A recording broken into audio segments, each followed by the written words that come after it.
Learners, आप सभी कैसे हैं? आप सभी का वेलकम है। और आपका चैप्टर, आज का चैप्टर है डीप वाटर। डीप वाटर आपका लेसन 3 है, क्लास 12 फ्लेमिंगो का। सो पहले मैं यहाँ पर बुक का नाम लिख लेता हूँ।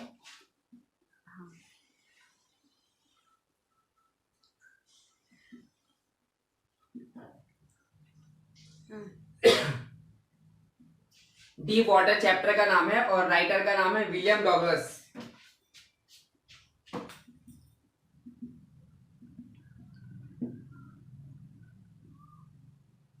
ठीक है, विलियम डॉगलस।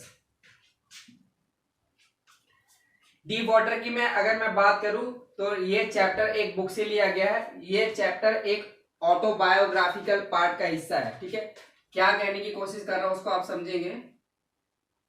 ऑटोबायोग्राफी होता है ना, ऑटोबायोग्राफी।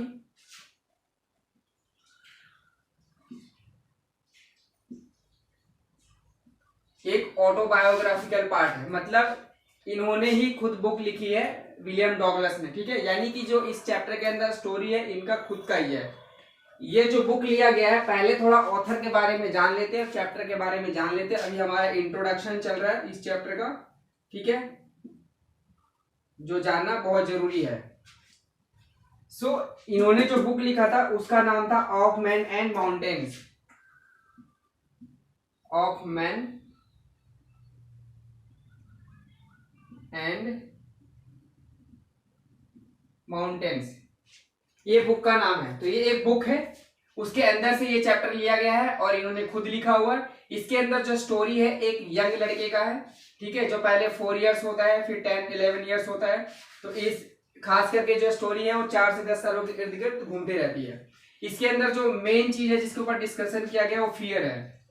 किस चीज का फियर है? तो पानी का फियर है। विलियम डॉगलस यानी कि राइटर को पानी का फियर होता है। एक बार अपने पिताजी के साथ सी पे जाते हैं, बीच पे जाते हैं। ठीक है, सो वहां पर उसको जाने का जब मन करता है तो वहां पर वह जाता है और सडनली एक लहरें आती है, यानी वेव आता है। तो जब वेव आता है तो उसके ऊपर से होके जाता है वेव। ठीक है, इस वजह से उस टाइम से वह डर चुका होता है और डर इतना ज्यादा बैठ चुका होता है उसे कि हर बारी उसे याद आते रहती है वो डर। कभी फिर स्विमिंग के लिए या फिर फिशिंग के लिए फिर वो चीजें वो नहीं कर पाता है। हालांकि ये हमेशा के लिए डर नहीं था, कुछ सालों के लिए था।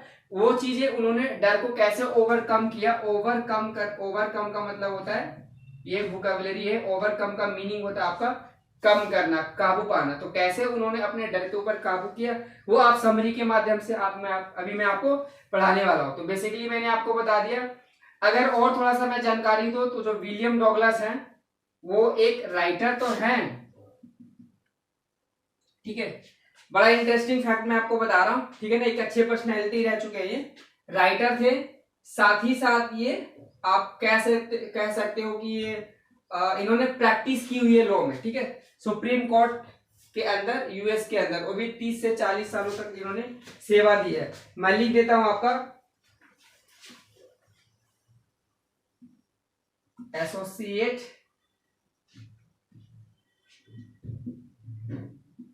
जस्टिस रह चुके हैं। कहां पर? इन द सुप्रीम कोर्ट के अंदर। सुप्रीम कोर्ट के अंदर, यूएस यानी कि अमेरिका के अंदर, अमेरिका के यूएस के अंदर वो जज के एसोसिएट यानी कि जज के रूप में, एक सहयोगी जज के रूप में ऑलरेडी काम कर चुके हुए और काम कर चुके होते हैं ये। और वो भी थोड़े बहुत नहीं, काफी सालों तक इन्होंने सर्विस इस फील्ड में दी है। और ये साथ ही साथ इन्होंने कुछ किताबें भी लिखी है। तो बड़ा इंपॉर्टेंट बुक जो लिखा था इन्होंने वो था ऑफ मैन एंड माउंटेन्स, उसमें से ये चैप्टर ले लिया गया है। ठीक है, यह एक बायोग्राफिकल पार्ट क्यों है? क्योंकि बुक इन्होंने ही लिखा हुआ है और इन्हीं के कुछ अंश उसके अंदर से ले लिया गया और हम उन्हीं के बारे में पढ़ेंगे। आगे का जो डिटेल्स है आप समरी के माध्यम से पढ़ेंगे। समरी में आपको लिखा हुआ है, आप जैसे कि देख पा रहे हो, इसके अंदर एक लड़का होता है। ठीक है, सो द ऑथर यानी कि बच्चे की बात की जा रही है जब वो छोटा था। The author when he was 4 years old, जब वह 4 साल का होता है, he went to see the beach of California with his, California भी अमेरिका में ही है, तो कैलिफोर्निया के बीच में जाता है with his father, अपने पिता के साथ। अब कुछ पल बाद क्या होता है, जब वह देख रहा होता है बीच पे खड़े होकर, the next moment a powerful wave swept over Douglas. ठीक है, थोड़ी देर बाद वह एक आंधी सी वहां पर आती है, सॉरी आंधी नहीं, वह लहरें आती है समुद्र में, जैसे आती है लहरें, आपने देखा होगा, ठीक है, लहरें आती है समुद्र के अंदर, तो और वो लहरें उसके ऊपर से होता हुआ चला जाता है, तो ये लहरें जो है उसे बहुत डरा देती है, ठीक है। एंड और आगे क्या है लिखा हुआ, although the wave harm nothing, हालांकि वेव ने कुछ नुकसान नहीं पहुंचाया था, यहाँ पर ठीक कर लीजिएगा, हार्म्ड आएगा, HARMED, ठीक है ना। Although the wave harmed nothing but the fear of water stuck in his mind for a long time. ध्यान रखिए यहाँ पर मैंने फॉर एवर और ऑलवेज वर्ड यूज नहीं किया हुआ, for a long time use किया हुआ, इन दोनों में डिफरेंस है। फॉर अ लॉन्ग टाइम का मतलब होता है काफी समय तक, ये जो चीज हुई थी स्टक का मतलब दिमाग में रहना, वो चीजें बार बार अंदर रहना। जब वो लहरें आई थी तो लहरों ने उसे कुछ खास बिगाड़ा नहीं उस बच्चे को, लेकिन कहते नहीं कि उस वजह से एक डर बैठ गया कि ये क्या हो गया, मतलब वो जो चीज है, वो जो टेरर है, पानी का जो डर है, वहां से उनके मन में बैठ गया, और भी काफी लंबे समय तक। अब ये किस समय तक बैठा था अब वो आगे देखेंगे। तो नेक्स्ट स्लाइड में है आपके स्क्रीन के ऊपर,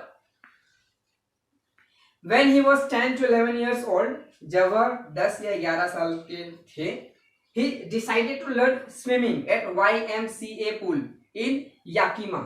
तो वह फिर जब 10-11 साल के हुए तो उन्होंने फिर YMCA पोल के अंदर, YMCA एक ऑर्गेनाइजेशन है, ठीक है, जिसका फुल नाम मैं आपको बता दे रहा हूँ, यहाँ पर फुल नेम से लेना देना नहीं है, जस्ट फॉर इंफॉर्मेशन मैं आपको अवेयर करवा रहा हूँ। यंग, इसका फुल फॉर्म है आपका YMCA का, यंग मेंस क्रिश्चियन एसोसिएशन। ये एक एसोसिएशन है और ये काम, और इसके जो नेटवर्क है पूरे वर्ल्ड में करीब करीब 120 वर्ल्ड में कंट्री में फैली हुई है, और ये क्रिश्चियन बेस पे, यानी कि क्रिश्चियन मेथड से स्पोर्ट्स के अंदर या फिर मेडिटेशन के अंदर वो सारी चीजें वो सिखाते हैं, ठीक है। सो ये एक ऑर्गेनाइजेशन है बेसिकली। सो उन्होंने डिसाइड किया कि मैं स्विमिंग सीखूंगा YMCA पूल के अंदर। याकीमा एक जगह का नाम है और वॉशिंगटन स्टेट है, और याकीमा सिटी है वॉशिंगटन के अंदर, ठीक है, यानी अमेरिका के अंदर। आगे का पार्ट देखिए आप, the pool was 2 feet at the shallow and 9 feet at the deep and. जो पूल था, शैलो का मतलब होता है गहरा लेकिन कम गहरा।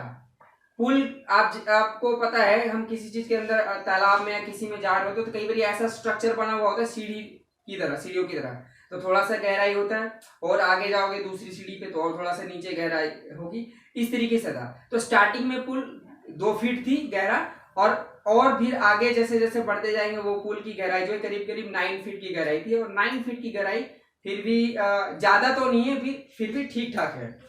सो पुल की अगर गहराई की बात की जा रही है, सो 2 feet एट द शैलो, यानी स्टार्टिंग की गहराई 2 feet थी, and 9 feet at the deep and, ठीक है, और जहां पर सबसे गहरा है एंड में, जहां पर सबसे गहरा है वहां पर 9 feet की गहराई है।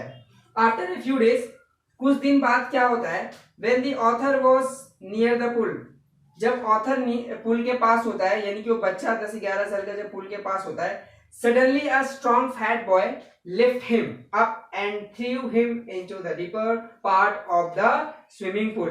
वो उसे उठाता है, लिफ्ट अप का मतलब उसे उठाता है उस बच्चे को, और अचानक से पुल के अंदर फेंक देता है, पानी के अंदर फेंक देता है। he got terribly frightened, तो भयानक रूप से, मतलब खतरनाक तरीके से वो डर जाता है। फ्राइटेंड का मतलब डरा हुआ, टेरिबली यानी कि भयानक रूप से। he went down 9 feet into the water, और वह पानी के अंदर करीब करीब 9 feet अंदर चला जाता है। जी हाँ, जब वह लड़का उसे उठाएगा, सडनली से एक फैट, मोटा और स्ट्रॉन्ग लड़का आता है, आदमी आता है, ठीक है, और वो उसे उठाएगा और फेंक देता है पुल के अंदर। उसके बाद देखिए उसमें क्या होगा, उसके बाद अब उसे वैसे भी तैरना आता नहीं है, और पहले से एक फियर बैठा हुआ है। हाँ, डिसाइड तो किया सीखना है, बट थोड़ी ना कि ट्रेनर उसके साथ लगा हुआ नहीं, तो स्टिल अभी भी वो बहुत ज्यादा डरा हुआ है। और देखिए डर कहां तक पहुंचता है। आगे की स्लाइड में है आपका, आफ्टर अ फ्यू मोमेंट्स, कुछ पल बाद, he reached the bottom, he tried to come upward with all his strength। कुछ देर में वह नीचे तक चला जाता है, फिर बहुत ज्यादा जोर लगाता है, स्ट्रेंथ, ताकत लगाता है, और ऊपर आने की, अपवर्ड यानी ऊपर आने की कोशिश करता है, but came up very slowly, और आता भी है तो बहुत धीरे धीरे आता है। he also tried to catch and hold something like a rope, वह रोप माने रस्सी, और वो ये भी सोचता है कि मतलब कि कोई रस्सी जैसा है कुछ, और उसे पकड़ने की कोशिश करता है, ठीक है, बट ग्रास्प्ड ओनली वाटर, ग्रास्प का मतलब पकड़ में आना, लेकिन उसे क्या, कुछ रस्सी वस्सी तो वहां थी नहीं, तो उसके हाथ में सिर्फ पानी लगता है, यानी कि वो सिर्फ पानी को पकड़ता है। he tried to shot but no sound came out. Short का मतलब क्या होता है, तेज आवाज में, तेज आवाज होना, टू स्पीक और cry in a very loud noise, काफी तेज आवाज में बोलना। पानी के अंदर जब वह बच्चा तेज लाउड वॉइस में बोल रहा था तो उसकी आवाज बाहर तक नहीं आ पा रही थी, ठीक है ना। Try to shout but no sound came out, लेकिन कोई भी आवाज ऊपर तक नहीं आई। केम आउट का मतलब बाहर तक आना। बट वेंट डाउन अगेन, लेकिन नीचे दोबारा से चला गया। हिज लंग्स एक्ड, एक का मतलब दर्द होना, यहाँ पर सेकंड फॉर्म यूज किया हुआ है, पेन होना, दर्द होना। उसके जो लंग्स हैं अंदर वह पेन हो रहा था उसे। Head throbbed and left felt dizzy, ठीक है। और जो उसके सर थे, सर कहीं पे चोट लगा होगा या चकराया होगा किसी तरीके से, तो उसमें एक सर जब हमारे हेड किसी चीज से टकराता है तो एक अजीब सी वाइब्रेशन होती है, तो कुछ इस तरीके से आवाजें आ रही थी उसके, उसे ऐसा फील हो रहा था उसके सर में जो चोट लगने की वजह से। एंड फेल्ट डिजी, और वह चक्कर जैसा महसूस कर रहा था। And paralyse as well, paralyse का मतलब होता है जैसे हाथ पैर काम ना करना, तो उसे ये भी लग रहा था कि मेरा हाथ पैर काम नहीं कर रहा है। अब आगे देखिए, he try to breath but swallowed water, वह सांस लेने की जब भी कोशिश करे तो वह पानी निगल लेता था, ठीक है, क्योंकि पानी के अंदर है वो, मतलब पूरा कॉन्शियस नहीं है उसमें अभी, ठीक है। जब भी वह सांस लेता तो उल्टा और पानी चला जाता था पेट में। swallowed का मतलब निगलना, पानी आ जाता है। Then he quit for surviving, उस समय फिर वो छोड़ देता है, हिम्मत हारने लग जाता है, वो सर्वाइव करना था वहां पर कहीं ना कहीं अपनी जिंदगी से, तो वो फिर उससे हार मानता है। क्विट का मतलब हार मान लेना, एक तरीके से छोड़ देना, ठीक है। Surviving, he was moving towards peaceful death, और ऐसा लग रहा होता है कि वो अब जो मूव कर रहा है आगे की ओर, उसकी बॉडी एक पीसफुल डेथ है, मतलब ऐसा लग रहा है कि वो मरा हुआ है। और ये एक ऐसा सिचुएशन है, पीसफुल क्यों बोला हुआ, पीसफुल डेथ बोला हुआ है, इससे कुछ देर पहले तक वो बहुत ज्यादा डरा हुआ था। अब एक ऐसी सिचुएशन है जिसका कॉन्शियस काम नहीं कर रहा है, और एक पीसफुल डेथ है इसलिए क्योंकि अब उसे डर नहीं है, ठीक है। हाँ, थोड़ी देर में जब होश में आएगा तो डर होगा, लेकिन इस समय डर नहीं है, इसलिए इसे पीसफुल डेथ बोला गया है, ठीक है। अब आगे स्लाइड पर है आपका, when he come to consciousness he found himself lying on the side of the pool, जब उसे होश आता है, कॉन्शियस का मतलब जागना या होश में आना, सचेत होना, तो उसे जब उसे होश में आता है तो पूल के साइड में पड़ा हुआ होता है, इसका मतलब समवन सेव्ड हिम, कोई उसे बचा लिया। It haunted him for years and years, कई सालों तक यह डर चलता रहा उसके मन में। Spoiled his expeditions of canoeing, swimming and fishing. देखिए यहाँ पर कुछ वोकैब्स आ रहे हैं, वोकैबुलरीज आ रहे हैं, आपको अच्छे से इसको समझना है, ठीक है। स्पॉइल्ड हिज एक्सपेडिशंस, एक्सपेडिशंस का मतलब क्या होता है, एक शॉर्ट जर्नी होता है। जब कोई बच्चा होता है ना तो उनके मन में बहुत सारी चीजें छोटी छोटी पनपी होती है कि मैं यहाँ जाऊंगा, वहां जाऊंगा, फिशिंग करूंगा, नाव पे जाऊंगा, शिप पे जाऊंगा, ये करूंगा, वो करूंगा, यहाँ 1 महीना बिताऊंगा। तो ऐसी सारी छोटी छोटी जो जर्नी होती है उसको हम बोलते हैं एक्सपेडिशंस। तो क्या क्या जर्नी थी, फिशिंग करना चाहता था, स्विमिंग तैरना चाहता था, कैनोइंग, ठीक है ना।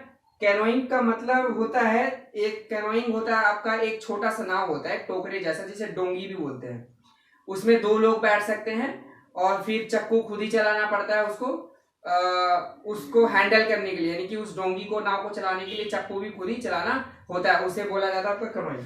सही बुकअप था, आपको याद कर लेने हैं। साथ ही साथ pleasures in main lakes Columbia and new hemisphere, ये कुछ जगह का नाम है, ठीक है। प्लेजर्स का मतलब खुशियां, main lake, Columbia and new hemisphere, ये जगहों का नाम है जहां वहां पर जाकर वह एंजॉय करना चाहता था, लेकिन ये सब डर की वजह से नहीं हो पाया। In the next slide is that the author was very determined to conquer his turn. अब कुछ दिन बाद ऑथर क्या था, बड़ा डिटरमाइंड था। डिटरमाइंड का मतलब उसने दृढ़ विश्वास कर लिया था, पक्का कर लिया था अपने आप को, मैं तो सीख के ही रहूंगा, मैं तो सीख के ही रहूंगा। He found an instructor, तो उसे सिखाने वाला एक टीचर मिल गया। The instructor started to teach him part by part, ठीक है। जो इंस्ट्रक्टर है उसको थोड़ा थोड़ा करके सिखाने लगा। Teach him all the techniques part by part, थोड़ा थोड़ा करके सारे टेक्निक्स उसको सिखाने लग गया। He put his head under water, कभी उसका सिर पानी के अंदर डालता, exhale and inhale, कभी अंदर डालता कभी बाहर निकलता, ठीक है ना। कभी वो सांस लेने को सिखाता, कभी सांस छोड़ना है पानी के अंदर, ये सारे एक्सेल एंड इनहेल, ठीक है। साइंस में पढ़ा होगा, एक्सेल का मतलब लेना, सांस लेना, इनहेल का मतलब इनहेल का मतलब सांस लेना, एक्सेल का मतलब बाहर की तरफ सांस छोड़ना। Exhale and inhale and movements of his hands and leg, साथ ही साथ उसके मतलब कि डॉगलस के और राइटर के हाथ कैसे मूव करनी है पानी के अंदर, लेग्स कैसे मूव करने हैं पानी के अंदर, हेड कैसे मूव करनी है, ठीक है, क्या क्या करना है, वो सारे सारे टेक्निक्स सिखा रहा था। कौन सिखा रहा था, याद रखना, इंस्ट्रक्टर, खुद नहीं सीख रहा है, ये ध्यान रहे आप सभी को। He almost learned but the fear is still on. काफी कुछ दिन बाद वह सीख चुका था, लेकिन अभी भी उसमें डर था, सीखने के बावजूद डर है, ठीक है। अब क्या होता है, यहाँ से एक टर्निंग पॉइंट है, उसके लिए बड़ा ध्यान से अंडरस्टैंड करेंगे और क्वेश्चन भी यहां से आता है आपका। He decided to test himself alone. उसने डिसाइड किया कि मैं अकेला ही इस चीज को मैं टेस्ट करूंगा। एंड वेंट टू लेक वेंट्सवर्थ, एक जगह का नाम है जहां पर वह गया, जगह का क्या नाम है, लेक वेंट्सवर्थ, वहां पर वो जाता है। एंड स्वैम 2 miles, और वहां पर जाने के बाद, लेक वेंट्सवर्थ एक जगह का नाम है जहां पर मतलब कि बहुत ज्यादा पानी पानी है, समुद्र मान लीजिए वहां पर है, ठीक है, लेक है, झरना जो बहुत दूर तक फैला हुआ है, वहां पे लोग जाके तैरते भी हैं, ठीक है। सो वहां पर हो जाता है और करीब करीब 2 miles करीब करीब पहले तैरता है। 2 miles आई थिंक 3 किलोमीटर के बराबर लगभग होगा, तो ये कम बात भी नहीं है, ठीक है। He used all techniques in the middle, सारे टेक्निक्स यूज करता है जो उसके इंस्ट्रक्टर सिखाते हैं, ठीक है। In the middle he thought, बीच में जाने के बाद फिर वह सोचता है, ठीक है, थोड़ा सा रुक के सोचता है। एंड सेड, और वह कहता है, अब देखो किसको क्या कहेगा, आप लोगों को ये पता होना चाहिए कि जितने भी सारे इंपॉर्टेंट लाइन है इन्वर्टेड कॉमा के अंदर में सारे आपको मैं करवाता हूं जो बुक में है, ठीक है, सो दैट कि कुछ भी रह ना जाए। इसके अंदर वह कहता है पानी के अंदर बीच में रुककर, ठीक है, लॉफ्ड एंड सेड, हंसते हुए कहता है, वेल मिस्टर टेरर, टेरर यानी दहशत, उसका नाम दे देता है, जो डर है उसको उसने नाम दे दिया है Mister Terror. What do you think you can do to me, तुम्हें क्या लगता है तुम यह करोगे या तुम यह मुझे जो डराते रहोगे, ये वह कहना चाहता है, ठीक है। इसको कहने के बाद क्या होता है, फिर उसका अगला नेक्स्ट स्टेप ये होता है, ही फ्लेड एंड स्वैम होम, वो उछलकर फिर दोबारा से वह तैरने लग जाता है। Finally he conquered his fear to water, आखिरकार जो फियर ऑफ वाटर, आखिरकार जो पानी से जो उसको डर था वो उसके ऊपर जीत हासिल हुई, ठीक है। बीच में आने के बाद क्या करता है, मतलब उसे बार बार वो चीजें डर याद रहता है, ठीक है, तो अब तो फाइनली उसको उसके ऊपर ओवरकम करना था, काबू करना था उसे डर के ऊपर, तो बीच में जाने के बाद रुकता है। और मिस्टर टेरर, तुम्हें लगता है कि तुम मुझे डराते रहोगे, ठीक है, तो इतना कह के उसे मतलब उस मोमेंट पे उसे समझ में आ गया था कि डर जो है ना ये दिमाग से निकालनी पड़ेगी, और इतना कहते ही वो जंप करते हुए और वो दोबारा से तैरने लग जाता है। सो फाइनली जो उसने तैरना सीख लिया। तो ये बेसिकली आपका चैप्टर का स्टोरी था, ठीक है, इस चैप्टर की स्टोरी थी। दोबारा से इसको बैक करके आप इसे अंडरस्टैंड करिए, इसे दोबारा से आप समझिए, ठीक है। आई होप कि आपको अच्छे से समझ में आया होगा। Thank you.